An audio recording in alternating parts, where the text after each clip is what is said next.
Olá, pessoal, sejam bem-vindos para mais um encontro do nosso componente curricular e didática de ensino.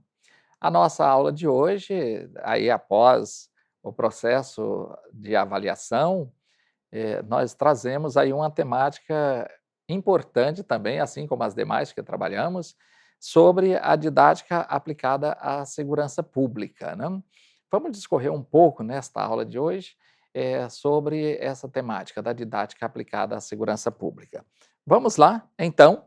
Recursos didáticos. Para esta aula, nós vamos trabalhar nessa concepção de recursos didáticos e audiovisuais que podemos utilizar dentro desse contexto e desse processo de ensino-aprendizagem. Dentre os recursos didáticos, menos valorizado e mais usado encontra-se o corpo humano, né?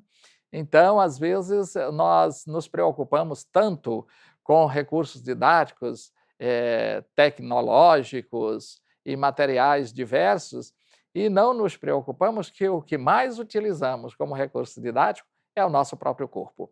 Isso porque nós temos uma capacidade de reflexão, uma capacidade de ação, uma capacidade de oralização, uma capacidade gestual, porque nós temos a nossa expressão corporal, que traduz e que passa informações para as pessoas que nos cercam. Então, o nosso corpo torna-se este recurso didático por excelência. Observe, mas o que temos dentro dos nossos objetos de conhecimento. Voltando aqui à tela, veja que é imprescindível no processo de ensino-aprendizagem, o corpo humano ele é descontextualizado e relegado a ser simplesmente a porta do cérebro. Então veja que é essa concepção que nós temos. Quando vamos preparar uma aula, quando ministramos uma palestra, quando vamos a um encontro, que temos a oportunidade de falar, o corpo humano ele é tido como sendo esse porta-cérebro, né? que, que é quase uma obrigação ele ter o conhecimento necessário para transmitir. E aí a gente precisa observar também todas essas nuances e essas linguagens e esse complexo e completo que forma o corpo humano, que serve dentro desse processo de recursos didáticos também para o processo de ensino-aprendizagem. Então, para usar esse recurso, precisa da consciência da potencialidade do mesmo. Nós precisamos ter essa consciência, enquanto educadores, enquanto formador, ter consciência da nossa capacidade. Nós não podemos ousar para trabalhar uma temática que nós não temos o domínio. Se fizermos isso, nós estamos enganando-nos a nós mesmos. Portanto, precisamos ter essa consciência. Dentro de uma atividade física, né? Tem alguém, vocês, que entraram agora para a corporação, né? Há algumas atividades físicas vocês fazem assim com uma desenvoltura singular, mas para alguns já tem algumas atividades que já não dá para desenvolver com tanta singularidade. Então, isso são limites. O nosso corpo tem limites porque nós temos a nossa constituição muscular, neurológica, venosa, tem uma estrutura óssea, tem uma estrutura diferenciada. E essa estrutura diferenciada que compõe o corpo humano, que vocês viram isso muito bem nas aulas de anatomia, né?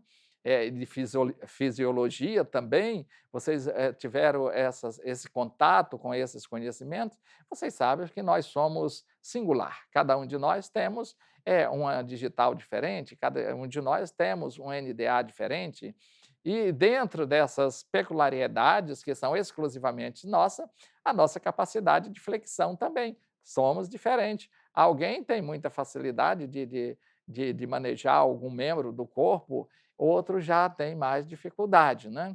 Algum pode fazer uma flexão aí de abdominal, fazer aí um chamamento de 50 flexão tranquilamente. Outro, assim, com um porte igual eu, talvez se chegar a 10 já chega assim bem, bem complicado.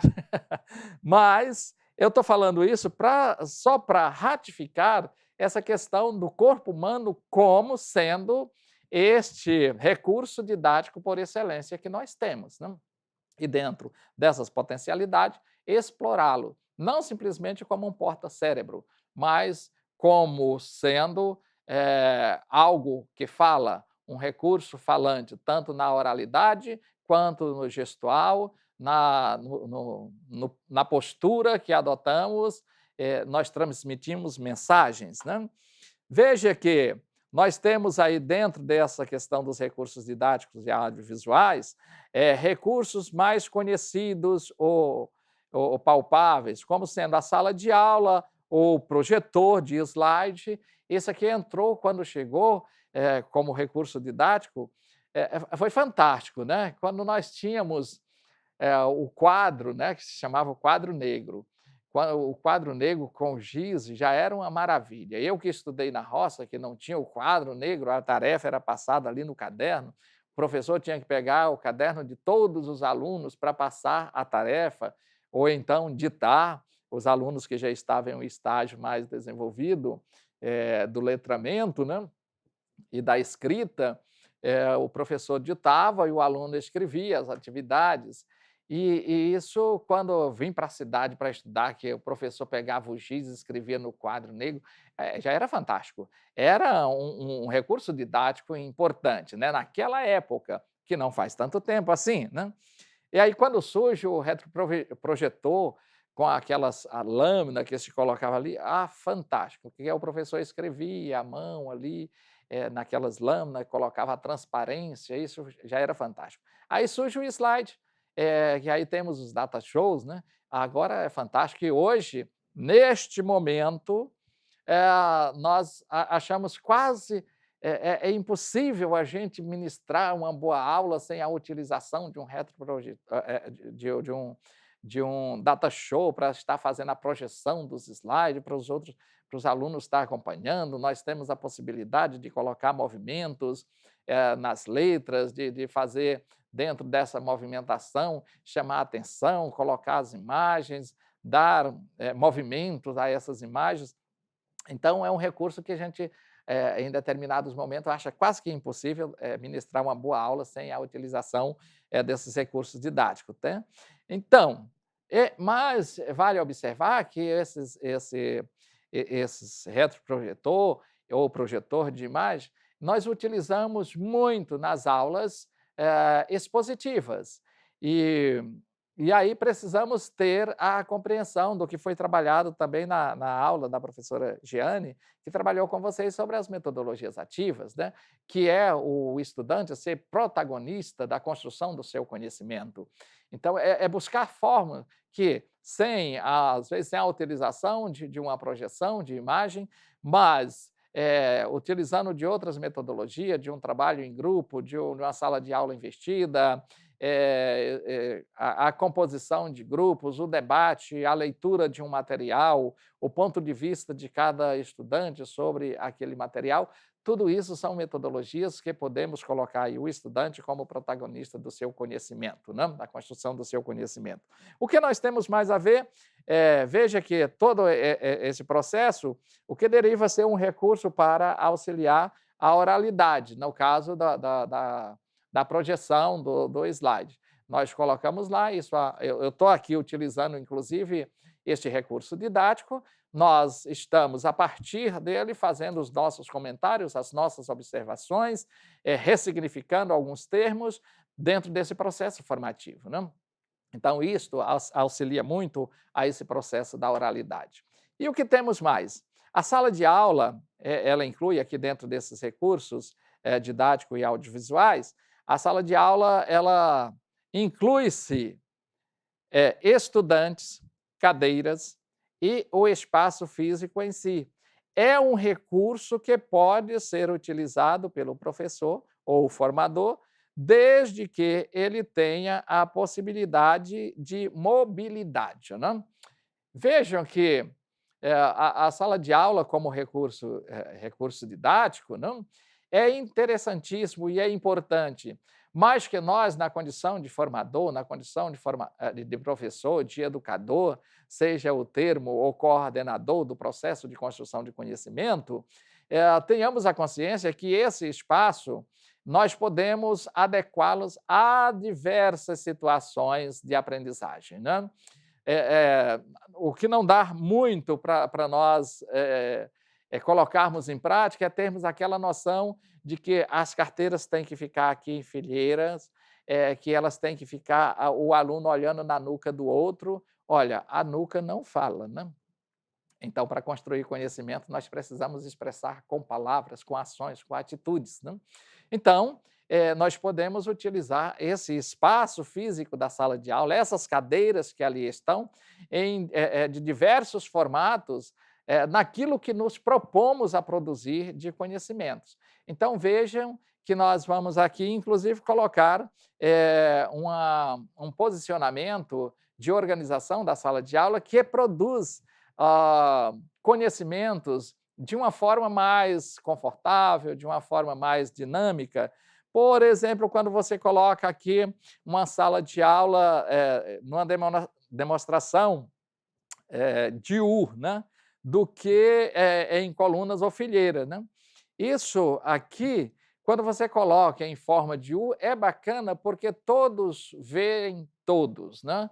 Todos estão observando o que o outro está fazendo. E isso, quando nós falamos, quando nós ouvimos, quando nós falamos de forma bem nítida, olhando para o outro, olha que você falar para alguém olhando para o chão é uma conotação no processo de ensino-aprendizagem.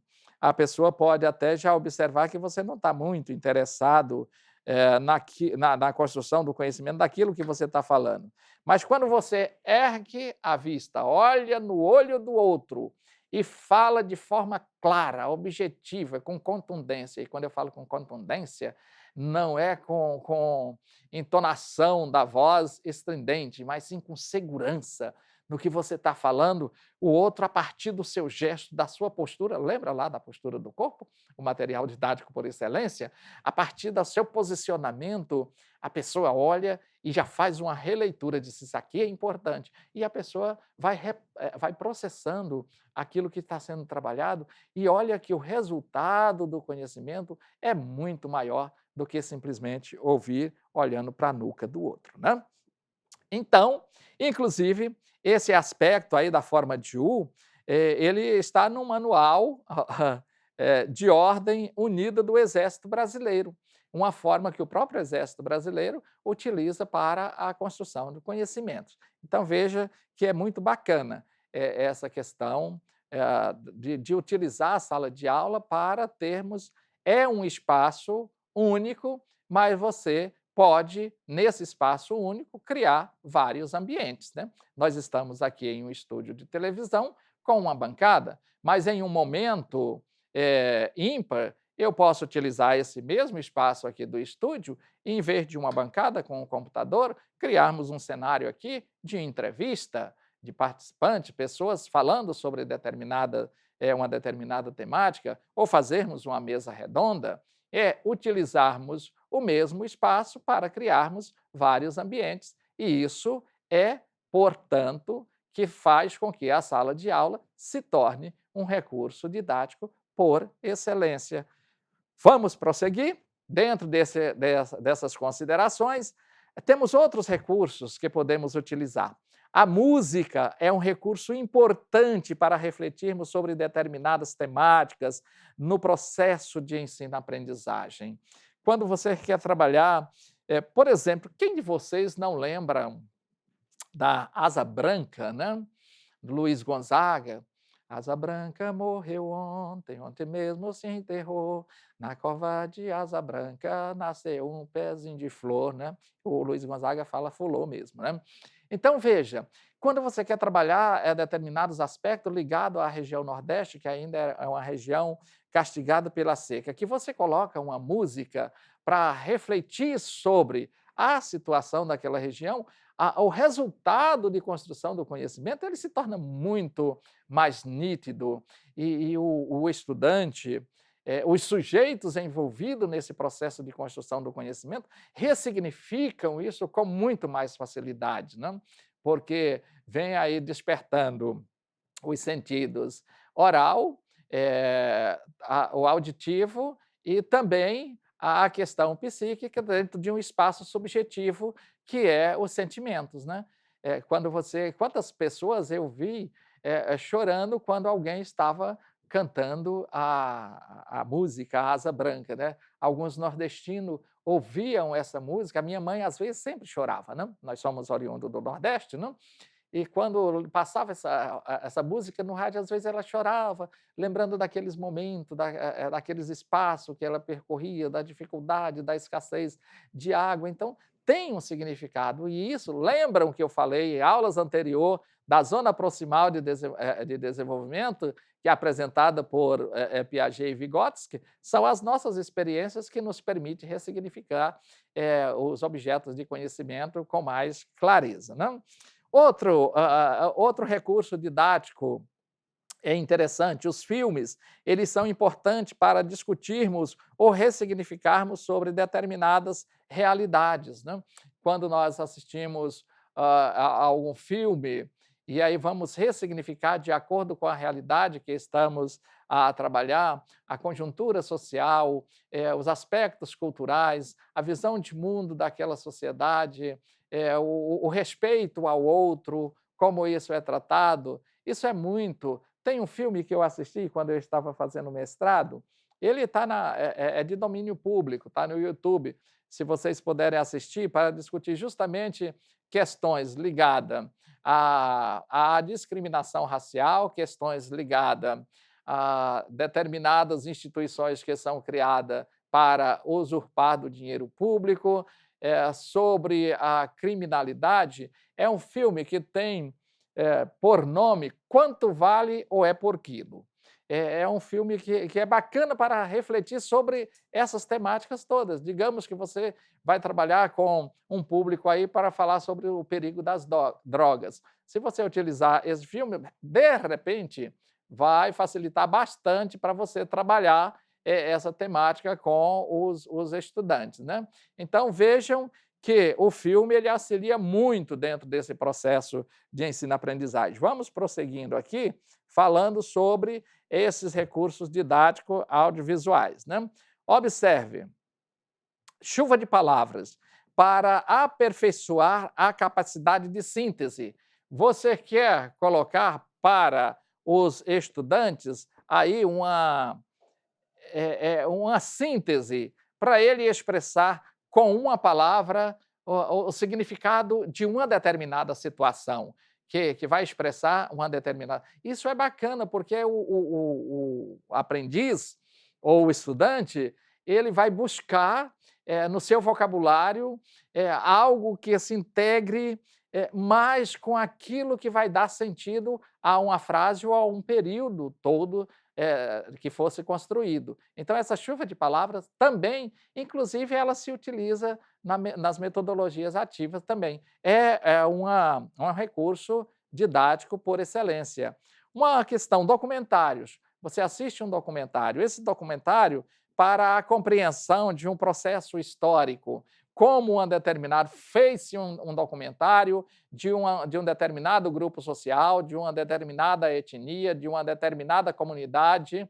Então, quando você começa lá dos ancestrais, essa construção histórica, esse documentário, isso permite a pessoa ir ressignificando, inclusive a questão da evolução. E aí eu falo aqui a evolução, não simplesmente do ponto de vista físico e biológico, mas a evolução no campo da visão de mundo, da ampliação da visão de mundo, da utilização de tecnologias, da utilização de meios que possibilita mais facilidade para aquela comunidade desenvolver as suas atividades, né?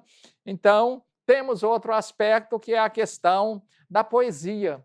Quando você coloca para os estudantes escreverem, expressar uma determinada temática por meio de uma poesia, né?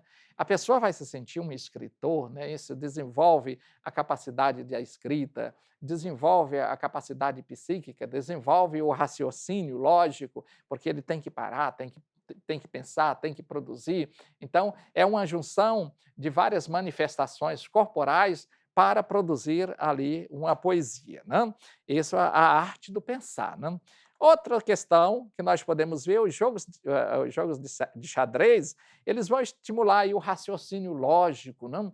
Às vezes o estudante está ali, ou o público com o qual eu estou trabalhando, e em um jogo de xadrez você quer trabalhar o desenvolvimento do raciocínio lógico. Então, é um recurso didático importante. Aplicativos que estimulam a competição saudável. Nós teremos aqui uma aula ou duas ou mais, que o nosso professor Alexandre Antônio vai gravar, apresentando inclusive alguns aplicativos que poderão ser utilizados nessa produção. É recurso didático, audiovisual, é recurso pedagógico. E também temos aí as paródias, né? Quando você pega uma música de um determinado poema, né? A melodia, né? Melhor, a melodia de uma determinada música, e faz um texto para expressar uma realidade ou uma indignação, mas para apresentar algo novo. Também é considerado um recurso didático aí por excelência, que pode expressar os aspectos políticos, os aspectos econômicos, os aspectos sociais, os aspectos culturais ou a indignação de um determinado grupo. Tá bom? Ainda temos a roda de conversa com pessoas da comunidade, quando você quer trabalhar uma situação em um determinado bairro ou em uma determinada comunidade, você traz alguém daquela comunidade para sentar com o público, conversar, apresentar aquelas pessoas que estão há mais tempo naquela comunidade, que vão dizer como começou, você entende melhor o processo de construção e de relações sociais estabelecido naquela comunidade. Isso é muito bom, porque aí você ressignifica e direciona o trabalho para o projeto que você propõe, né? Palestras com convidados de diferentes comunidades e etnias.